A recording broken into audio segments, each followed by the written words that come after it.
Yung trending kasi ngayon, ikikwento nung lalaki yung yung POV niya nung nag-first meet tayo. O kaya basta first interaction. So go, kwento mo. Sa kwento ko? Ano maririnig nila? Ha? Maririnig nila? Oo, ikikwento nga eh. Bakit? Alam nga namang hindi maririnig. Sige na, go.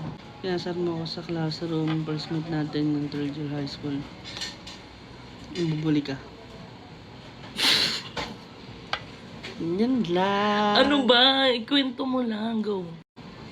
Nag-i-slow mo yung paligid. Nakita ko siya. Yan lang.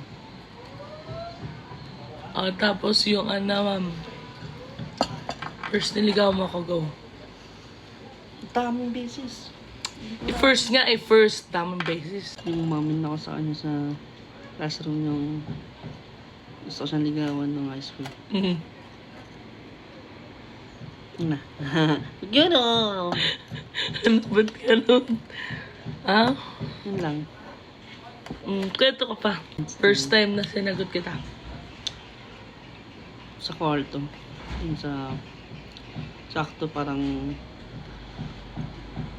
ni ante mo nun. 3rd anniversary ba yun? Yan. Ano ba? Nagkinabi? Kita ko ba? Yes. Ba't yung ganyan? Happy ako sa kwento. Oo, bakit ka na kaya? Panit mo yan.